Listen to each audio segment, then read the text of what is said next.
Bonjour, bienvenue au podcast Santé pour tous de TDM Santé Innove. Dans ce nouveau numéro, nous allons aborder les maladies rares et l'importance de leur dépistage à la naissance. Donc, il est important de mettre ce plan national qui est le programme national de santé publique qui permettra justement de dépister certaines maladies. Il s'agit du programme national de dépistage néonatal qui pourrait améliorer la prise en charge de ces maladies. Un focus sera aujourd'hui mis sur l'hymiotrophie spinale, la SMA. Donc, si on pourrait éventuellement l'inscrire dans le dépistage qui permettra son dépistage précoce et sa prise en charge précoce, d'autant plus qu'un programme pilote est actuellement mis en place par le ministère de la Santé, où il est inscrit dans 15 établissements de santé publique, dont 2 structures privées. Est-ce que l'amyotrophie spinale proximale SMA peut également bénéficier de ce dépistage? Pour en parler, nous avons l'honneur de recevoir professeur Siehem Hellel, biochimiste au service de biochimie au CHU Mustapha Bacha. Merci d'avoir répondu à notre invitation, professeur Hellel. Merci, merci pour l'invitation, très ravie. Donc aujourd'hui, nous allons débattre un peu de la question des maladies rares qui constituent quand même un sérieux problème de santé publique. D'ailleurs, le ministère de la Santé a mis en place une liste nationale. Il a répertorié un peu toutes les maladies qui sont justement qui peuvent être traitées, qui ont des traitements, dont la SMA, qui est une des maladies quand même neuromusculaires très graves. Pouvez-vous nous en parler déjà et on pourra éventuellement parler de son dépistage. L'amyotrophie spinale est une maladie neuromusculaire, génétique et rare. C'est une maladie qui va se manifester par une faiblesse musculaire sévère et irréversible. Il s'agit d'une maladie rare puisque sa fréquence est estimée à une naissance sur 6000. Elle est génétique puisqu'on va trouver un désordre au niveau des gènes et on va voir qu'il s'agit d'un gène qui va situer sur le chromosome 5. De ce fait, cette maladie va être transmise selon un mode autosomique récessif. Donc c'est une maladie qu'on peut dépister, c'est à travers un test, un dépistage, en fait un test génétique plus précisément. Comment peut-il fonctionner ce test? C'est-à-dire à quel moment doit-on le faire et est-ce que c'est tous les nouveau-nés qui doivent en bénéficier? Très bien. Donc cette pathologie, il est vrai que cette maladie va être diagnostiquée et son diagnostic repose sur la réalisation du test génétique. Ce test génétique, il a la particularité d'être assez accessible et facile à réaliser. Je m'explique. Dans l'amyotrophie spinale, nous avons dans la majorité des cas, et à plus de 95% des cas, la même erreur génétique. Et il s'agira d'aller rechercher la délétion homozygote de l'exon 7 du gène SMN1 incriminé pour cette pathologie. Est-ce que justement cette maladie aujourd'hui est répertoriée, je le rappelle que ça a été inscrit sur la liste des maladies rares, est-ce qu'on a déjà un profil épidémiologique ou un registre national qui pourra nous dire un peu l'incidence et la prévalence de cette maladie dans notre pays? Très bien. Donc concernant cette pathologie, et comme vous le savez, malheureusement, il n'y a absolument aucune donnée relative quant au nombre de cas répertoriés au sein de notre population. Il n'existe pas de registre national concernant cette maladie rare, ni même pour les autres maladies rares. Et par contre, nous sommes un centre de référence qui réalise le test génétique pour le diagnostic de cette amyotrophie spinale depuis plus d'une dizaine d'années et nous recensons en moyenne une centaine de demandes annuellement. Il est clair que ce nombre reste sous-estimé en raison de l'éloignement de certaines régions et de l'inaccessibilité au traitement pour ces régions éloignées de la capitale, de plus de l'existence de la sous-traitance au sein de notre pays.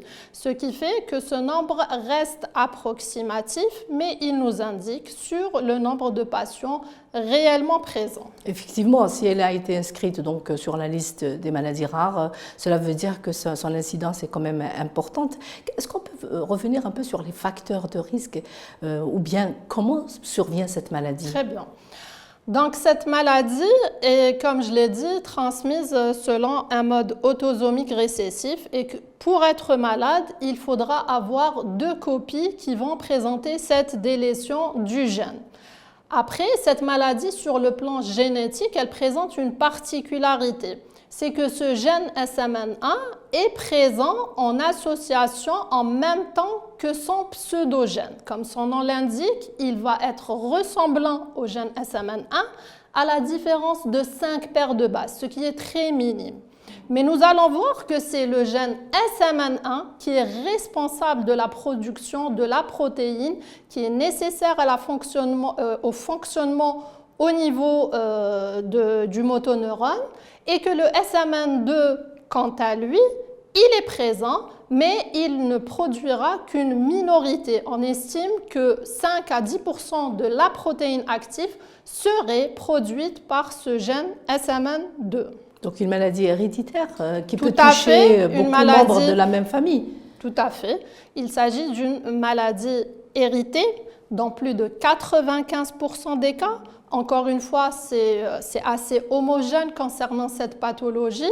Et qui veut dire hérité, veut dire que les parents sont ce qu'on dit des porteurs sains de la maladie, c'est-à-dire qu'ils sont porteurs à moitié de cette défaillance génétique, ils ne seront jamais malades, mais à chaque conception, il y a un risque de 25% pour que les enfants soient malades. Et de ce fait, la consanguinité augmente considérablement le risque de voir apparaître des enfants avec une amyotrophie spinale. Il y a un des facteurs de risque, justement, c'est la consanguinité qui est quand même un facteur de risque, effectivement. Tout à fait. La consanguinité est un facteur de risque. De plus, pour cette pathologie, le taux de porteurs sains au sein d'une population générale est estimé à 1 personne sur 40, ce qui fait que ce taux est considérablement élevé. Donc c'est une maladie qui vient à la naissance. Est-ce qu'on peut est-ce qu'on peut diagnostiquer cette maladie à la naissance? Très bien. Et quels sont les symptômes justement de cette maladie? Comment la reconnaître? Alors cette maladie, elle se manifeste en fonction de son type et de la gravité de Absolument. la maladie. Oui, oui. Et on va observer les symptômes décrits sans la faiblesse musculaire, sans la détresse respiratoire, l'assistance nutritionnelle et ainsi que la scoliose. On aura 4 formes cliniques qui décrivent cette pathologie. La SMA type 1 est la forme la plus sévère. Elle débute en période néonatale, voire anténatale, et malheureusement, comme son nom l'indique, l'espérance de vie ne dépasse pas les 2 ans. Le type 2, quant à lui, est une forme dite intermédiaire, où on aura un début des manifestations cliniques vers l'âge de 6 mois, avec une tenue assise qui va être acquise pour l'enfant, mais malheureusement, il ne marchera jamais. Le type 3, quant à lui, on a un début de la symptomatologie qui va être décrit vers l'âge de 18 mois, une acquisition de la marche pour ces enfants. Quant au type 4, qui est la forme la moins sévère, qui est une forme adulte, avec un maintien de la marche jusqu'à l'âge adulte. Alors, cette maladie, comme vous le constatez, elle va s'exprimer sous 4 formes cliniques. Et justement, l'expression de cette forme clinique est directement dépendante du nombre de copies du gène SMN2, qui est, rappelez-vous, le gène ressemblant au SMN1. Donc, les formes les plus sévères vont être observées pour des nombres de copies extrêmement faibles de gène SMN2, tandis que les formes les moins sévères et les formes adultes seront observées pour un nombre de copies important pour le gène SMN2. Donc un enfant qui est atteint de cette maladie, les parents ne se rendent pas compte dès le début, dès les premiers mois de la naissance. À quel moment on doit alerter justement les parents, la maman, pour aller consulter et peut-être ça va être trop tard parce que les symptômes sont là. Très bien. Alors, concernant cette maladie, pour les formes les plus sévères, on constate qu'en moyenne, l'âge du diagnostic est estimé entre 3 à 5 mois, avec justement des manifestations cliniques d'hypotonie, de faiblesse musculaire. On parle de poupées de chiffon, des bébés qui sont complètement flasques et qui présentent malheureusement une détresse respiratoire assez importante. Alors, concernant cette pathologie, ce qui a un petit peu revisité sa prise en charge, c'est justement la découverte d'une thérapeutique efficace. Il s'agit de la première maladie génétique qui a bénéficié d'une thérapie génique efficace et approuvée et administrée chez l'homme depuis fin 2016 par la FDA aux USA et en Europe depuis 2017. Donc, on a découvert concernant cette pathologie, on a mis sur le marché 3 traitements. Ces 3 traitements permettent justement de guérir la maladie, mais à une certaine condition. Je m'explique. Les 3 traitements qui ont été mis sur le marché ont des efficacités comparables. Ouais. Cependant, tous les scientifiques s'accordent à dire que le meilleur traitement serait celui qui va être entrepris en premier, c'est-à-dire avant même l'apparition des premiers signes cliniques.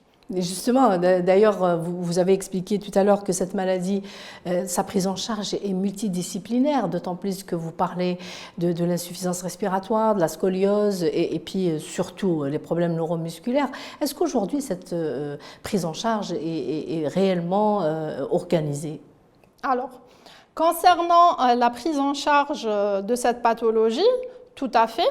Après la mise sur le marché, encore une fois, des traitements, l'existence de dépistage a fait que certains patients aujourd'hui sont arrivés à des stades où vraiment le traitement pourrait ne pas donner peut-être d'effet. Alors, avec l'arrivée des traitements, les chercheurs ont constaté que la survie était améliorée. Il n'y avait plus d'enfants qui mouraient. Mais par contre, ces enfants étaient toujours en fauteuil roulant, en situation d'handicap, qui nécessitait une rééducation. Oui, une rééducation fonctionnelle. Qui nécessitait aussi une assistance respiratoire, une ventilation non invasive, des problèmes de nutrition, un accompagnement nutritionnel obligatoire. Donc très vite, les scientifiques ont pensé autrement et se sont dit pourquoi ne pas aller dépister et essayer de voir si cette maladie existe ou pas chez les nouveau-nés. Et par cette réflexion, très vite, des études pilotes ont été menées de par le monde. Je vais citer 2 exemples pertinents. Le premier, c'est celui des Français qui sont encore en retard dans l'implémentation de ce dépistage néonatal systématique chez tous les nouveau-nés. Alors, grâce à leur observation sur 2 régions seulement, à Strasbourg et à Bordeaux, ils ont constaté que le délai moyen du diagnostic est passé de 5 mois à 7 mois à 7 jours et que la mise en place du traitement a été instaurée à l'âge de 1 mois, optimisant énormément la survie des enfants et améliorant aussi leur qualité de vie puisque la majorité des enfants allaient être marchands et qui n'allaient pas être en situation d'handicap. Le deuxième exemple encore plus pertinent est celui de l'expérience belge. Les Belges étaient les pionniers en Europe à instaurer un newborn screening systématique à la naissance pour la SMA en l'introduisant avec les autres maladies déjà dépistées à la naissance et dont le nombre dépassait les 200 maladies génétiques. Alors, leur observation qui a été récemment éditée, publiée dans la prestigieuse revue de Lancet en février 2025, a révélé des chiffres assez accablants où ils ont comparé leur programme de dépistage néonatal systématique en Belgique et en Angleterre où ces délais de dépistage sont sans cesse repoussés par les lois sanitaires et ils ont noté les résultats suivants. Alors, ils ont constaté qu'en Angleterre, il y a eu plus de 507 naissances d'enfants SMA. Parmi ces cas de SMA, il y avait plus de 213 type 1, forme la plus sévère de l'amyotrophie spinale. Parmi ces SMA de type 1, il y a eu 16 décès. Plus de 129 malades et dépendaient d'une assistance respiratoire et plus de 106 malades étaient sous une dépendance nutritionnelle. Donc tout cela, oui, vous voyez, aurait pu être évité et aurait pu apporter énormément d'économies à la santé, puisque tous ces enfants, aucun de ces enfants n'était marchand, ils étaient tous en fauteuil roulant. Donc vous voyez un petit peu le contraste entre les deux systèmes. On revient à l'Algérie, justement, le profil épidémiologique de nos enfants qui sont atteints de cette maladie. Donc vous avez dit le type 1 est les plus sévères. Quelle est l'importance de cette maladie dans notre pays? Très bien. Alors, comme je vous ai dit, nous avons quand même une certaine expérience quant au diagnostic de cette pathologie. Nos chiffres rejoignent un petit peu ce qui est décrit de par le monde. Nous recensons annuellement une centaine de cas, mais malheureusement, la forme la plus sévère reste le type 1, qui est la forme la plus sévère. Et on a bien constaté, de par les études réalisées dans le monde, qu'il fallait impérativement et d'une manière urgente instaurer un dépistage systématique à la naissance pour cette amyotrophie spinale. Alors bien sûr, notre politique de santé n'est pas comparable avec ces puissances mondiales, de même que le taux de natalité qui est extrêmement différent. Oui. S'ajoute à cela le fait qu'on a beaucoup de mariages consanguins au sein de notre population. Mais il est de notre devoir de nous organiser afin d'organiser déjà des tests de dépistage ciblés pour toutes les familles déjà répertoriées à notre niveau. Dès qu'il y a une nouvelle naissance, on leur propose déjà de réaliser le test génétique à la naissance pour essayer d'identifier les cas de SMA qui pourraient être traités très précocement. De plus, on propose, en attente d'avoir un programme national de dépistage néonatal systématique dans notre pays pour les maladies les plus fréquentes et pas que la SMA, on propose pour la SMA d'organiser des dépistages ciblés dans des régions où nous avons observé qu'il y a beaucoup de cas de SMA, même si oui, cette observation reste approximative et difficile à établir, mais il est intéressant d'établir des programmes pilotes pour commencer à... Effectivement. Et si on doit justement opter pour un programme pilote, comment cela doit s'organiser vis-à-vis déjà des parents à la naissance? Est-ce qu'on leur demande le consentement ou bien ça va devenir systématique, ce dépistage, pour qu'on puisse justement prévenir toutes ces complications de la maladie qui sont quand même assez coûteuses pour le... Tout à fait. Donc, concernant le consentement éclairé, c'est un acte médico-légal puisque nous allons réaliser une investigation, une recherche au niveau de leurs gènes. Donc, elle est déjà établie et systématique. Et bien sûr, il va de l'accord des parents d'accepter ou pas de réaliser. Mais je pense que dans notre population, les parents acceptent et sont demandeurs justement d'être avisés et surtout pour des pathologies dont le destin est complètement différent entre une instauration d'une thérapeutique précocement et un traitement, même si les premiers symptômes sont là. Donc, vous avez expliqué aussi que les traitements peuvent être déjà commencés dès un mois de naissance. Ça veut dire si on arrive à dépister. Le dépistage se fait en combien de temps, justement? Les résultats, c'est important. Si on fait le dépistage juste à la naissance, je crois que c'est 3 jours après, ou je ne connais pas le protocole, mais les résultats arrivent à quel moment? Très bien.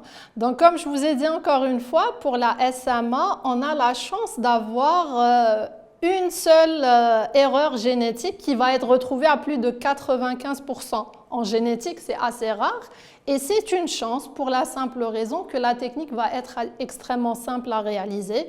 Bien évidemment, elle nécessitera une expertise de la part du laboratoire qui va effectuer et réaliser ce test génétique. Mais ce résultat peut être obtenu au bout de 3 jours de manipulation. ce qui est extrêmement accessible et simple à mettre en place et à organiser. Donc c'est quelque chose qui peut se faire, notamment j'allais vous poser la question par rapport aux laboratoires existants dans notre pays. Est-ce que vraiment le diagnostic au fait les moyens pour le diagnostic sont présents pour qu'on puisse justement faire ce travail en très court, en 3 jours on peut déjà trouver les résultats. Est-ce que vous pensez que les laboratoires qui sont installés dans les établissements de santé aujourd'hui ont la possibilité, les capacités et la compétence pour faire ce genre de travail? Tout à fait. Je pense que à part Mustapha, hein. À part Mustapha, nous pouvons nous organiser, bien sûr, accompagner les nouveaux laboratoires, vu qu'on possède une certaine expertise par rapport à ce diagnostic, les accompagner. Et il y a aussi un pôle à Constantine qui réalise aussi, mais nous sommes les seuls à travailler d'une manière pérenne depuis toutes ces nombreuses années. Et il est intéressant de voir ou bien qu'il y ait une structure qui accepte les dépistages néonatals comme de par le monde. Ce sont des centres spécialisés dans le dépistage néonatal, donc il y a une réflexion à faire par rapport à cela, ou alors accompagner les nouveaux laboratoires, mais je pense qu'avec une volonté financière, la ressource humaine est là et tout ça pourrait se mettre en place assez rapidement. Nous avons assez de généticiens pour pouvoir justement assurer ces tests, d'autant plus que vous avez expliqué que c'est des tests génétiques, notamment pour la SMA, contrairement à certaines autres maladies. Est-ce que nous avons réellement des généticiens en nombre et en compétences? Oui, je pense que oui. Et je serais ravie d'accompagner les autres centres à réaliser ces tests génétiques dans un avenir proche pour essayer justement de faire reculer le pronostic assez sombre de cette maladie. Très bien, donc nous avons un peu tous les moyens pour pouvoir réussir cette opération et puis prévenir notamment ces maladies qui sont graves et parfois handicapantes pour certaines. Donc je rappelle qu'aujourd'hui, il y a quand même un programme pilote qui est lancé pour 2 maladies et donc vous souhaitiez que ça soit élargi à d'autres pathologies, notamment la SMA, c'est ça ? Tout à fait. On espère que ce programme de dépistage néonatal soit systématique à la naissance et pour tous les nouveau-nés algériens, qu'il soit élargi aux autres pathologies les plus fréquentes. Je citerai l'une des pathologies les plus fréquentes dans le bassin méditerranéen qui est la mucoviscidose, mais pas que. Il y a la myotrophie spinale qui vient en 2e incidence, il y a l'hyperplasie des surrénales et la liste est malheureusement encore plus longue avec l'avènement de ces thérapeutiques innovantes qui font bouleverser, reculer ce pronostic assez sévère de ces maladies génétiques longtemps considérées comme incurables et mortelles. Vous voyez que le pronostic, la motricité, l'indépendance est quasi normale chez ces enfants à condition qu'ils soient traités précocement. Et donc, on demandera à nos autorités sanitaires d'être attentifs et d'être plus réactifs. Et je dirais que le dépistage néonatal, le newborn screening de la SMA est une urgence non seulement médicale, éthique, mais aussi économique. Merci professeur Hellel pour toutes ces informations quand même qui sont importantes et vous avez noté que effectivement un retard de dépistage néonatal fait perdre beaucoup d'économies, notamment surtout pour certaines maladies comme la SMA et c'est aussi important pour nous qu'on puisse un peu mettre un éveil chez les parents pour qu'ils puissent aussi consulter précocement quand ils voient leurs enfants avec des symptômes qui peuvent être aussi signes de maladie. Donc c'est quand même important. Et puis le ministère de la Santé qui pourra éventuellement prendre en compte ce besoin insatisfait, celui d'aller vers un dépistage néonatal de la SMA. Je vous remercie. Merci à vous d'avoir suivi le podcast Santé pour tous. Donc je vous invite au prochain podcast dans 2 semaines. Merci. Au revoir.